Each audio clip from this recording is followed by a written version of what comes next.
পরীক্ষিত, আমরা যে পাপ করে যাই, ভগবত আসরে যাই না, গৃহে পাপ করি, এই পাপের জন্য কি ফল হয় জানো? এই পাপের জন্য 28খানা নরক রয়েছে। পাপ করো না কেউ, 28খানা নরক রয়েছে। এই নরকগুলো কি পাপের জন্য কোন নরকে যায় জানো? এক একটা নরকের এক একটা নাম আছে। শুনবে? শুনতে চাও? শুনবে? সেই মা বলছে না, ভয় লাগছে। তোমরা শুনবে তো? তোমরাও শুনবে? সব মুনি ঋষিরা বলছে আমরাও শুনবো। মহারাজ পরীক্ষিতের দিকে তাকিয়ে সুখদেব গোস্বামী বলছে তোমাকে আমি এই 28খানা নরকের বর্ণন দিচ্ছি।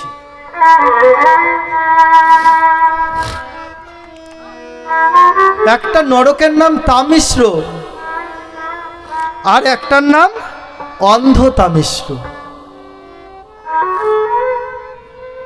মহারাজ পরীক্ষিত বলছে এইভাবে বললে বুঝবো না, একটু যদি ভেঙে ভেঙে বলো, পরপর নাম বললে বুঝতে পারবো না। বলে দিচ্ছি, শোনো, খুব মন দিয়ে শোনো। যারা অপরের ধন সম্পত্তি হরণ করে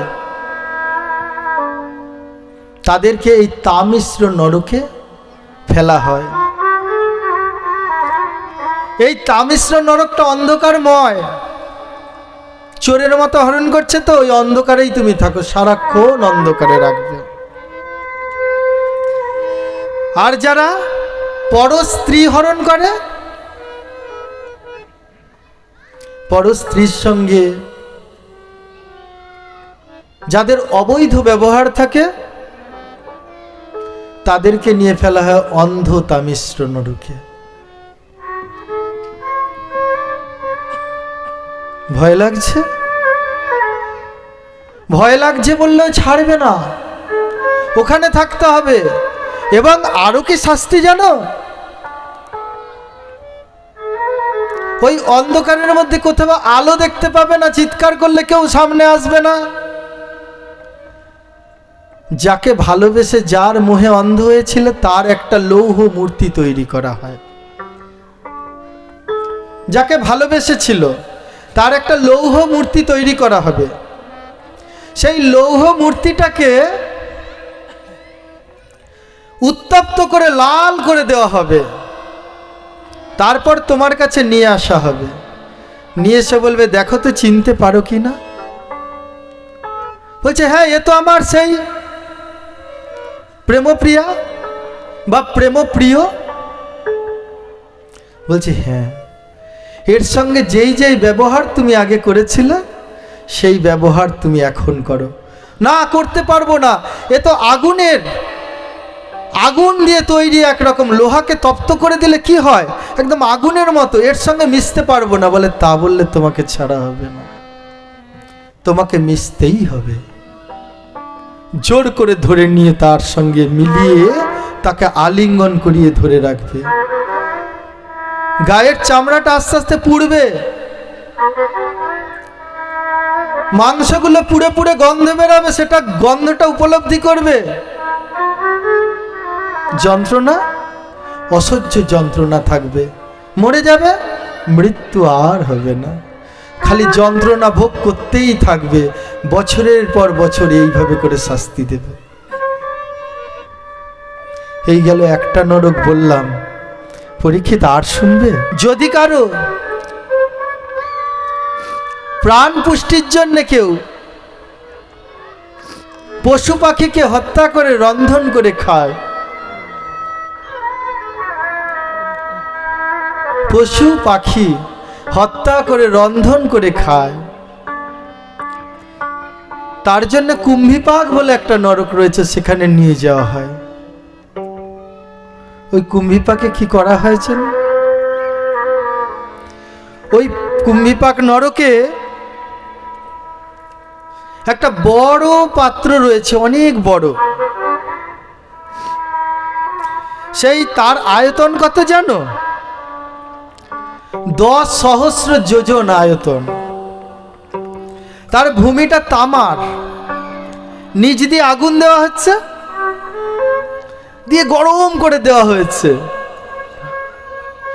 10,000 যোজন, মানে বুঝতে পারছো কমটা নয় গো। তাকে নিচ দিয়ে আগুন দিয়ে তপ্ত করে দেওয়া হয়েছে, আর ওপর থেকে সূর্যের আলো পড়ে আবার তপ্ত হবে। বলে দেখো কাণ্ড, জলে কুমির ডাঙায় বাঘ, বাঁচবো কি করে? বাঁচতে পারবে না, মরবেও না। তাতে তোমাকে ছেড়ে দেওয়া হবে, আর তুমি তাতে চিৎকার করে করে এদিক ওদিক ছুটবে, এপাশ পড়বে ওপাশ পড়বে, ছুটবে, লাফাবে দাপাবে, দৌড়ে যাবে, কিন্তু অত বড় পাত্র থেকে বেরোতে পারবে না।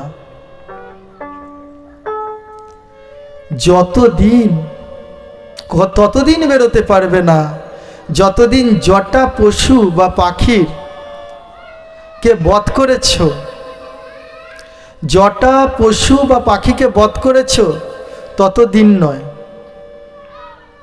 তত বছর নয়, তত 1000 বছর নয়, তত লক্ষ বছর। শুধু ওই পাখি জটা হত্যা করেছে, পশু না, তাদের দেহে যতগুলো রোম রয়েছে, তত লক্ষ বছর ওইভাবে করে তোমাকে জ্বালাতন দিতেই থাকবে। আর শুনবে? নরকের বর্ণনা শুনলে একটু ভয়ই লাগে, কষ্টও হয়, কিন্তু যদি শুনতে হয়, শুনতে হবে। কেন? তার কারণ ভয় না করলে, আমরা শাসনে না থাকলে আমরা মানুষ তো হব না। শাসনে থাকলে তবেই না মানুষ হব। আরো শোনাও, যেসব মানুষ ভাগবত আসরে এসেছে তাদের জন্য তো গোবিন্দ কৃপা করবেই। যারা ভাগবত আসরে আসে না, যারা বেদ থেকে দূরে থাকে, যারা শাস্ত্র মন্ত্র পাঠ করে না, যারা বেদের অমর্যাদা করে, যারা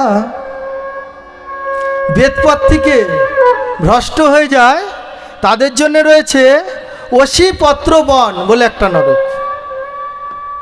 অশীপত্র বন মানে বোঝো? অশী মানে বোঝো তলোয়ার, পত্র মানে পাতা, মানে একটা জঙ্গল আছে যার পাতাগুলো তলোয়ারের মতো ধার। সেই বনের ওরকম অনেক গাছ রয়েছে, তো তার জঙ্গল রয়েছে অশীপত্র বন, তলোয়ারের মতো, গেলেই গা কেটে যাবে। সেই বনের মধ্যে তাকে ছেড়ে দেওয়া হবে, মাঝখানে নিয়ে গিয়ে দৌড়ালেও কাটা হবে গা, বসে থাকলেও কাটা হবে।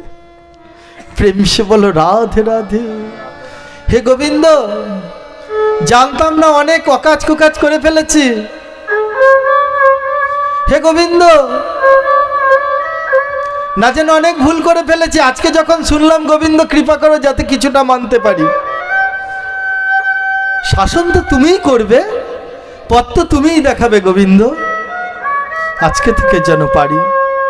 যারা অহৈতুকী, ছাড় পোকা মশা,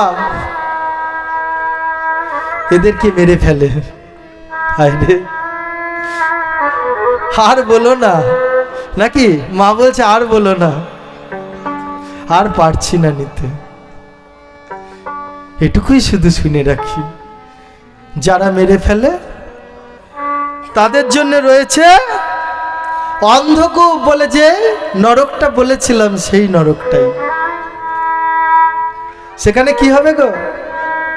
তাদেরকে বন্ধ করে রাখা হবে, আর অনেক ছাড় পোকা, অনেক মশা, অনেক মাছি, অনেক কাঁকড়া বিছা, অনেক সাপ, যেগুলোকে তুমি এতদিন ধরে অন্যায়ভাবে মেরেছ,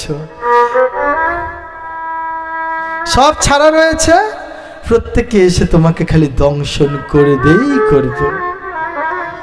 যন্ত্রণায় ছুটে পালাতে যাবে, আর একজন ধরবে, আবার ওদিকে ছুটবে, আর একজন ধরবে, প্রত্যেককে তোমাকে দংশন করে করে করে করে তোমাকে নাজেহাল করে রাখবে। আর দরকার নেই, যদি পরে কোনোদিন আবার সুযোগ হয়, আবার না হয় বাদবাকিগুলো আমরা শ্রবণ করব। এটুকুই আমরা শ্রবণ করি, তার কারণ আমাদের বিশ্রাম দিতে হবে, পাঠ গোবিন্দের আরতি হবে, সবাই আরতি দর্শন করবেন। আরতির দেরি হয়ে যাচ্ছে।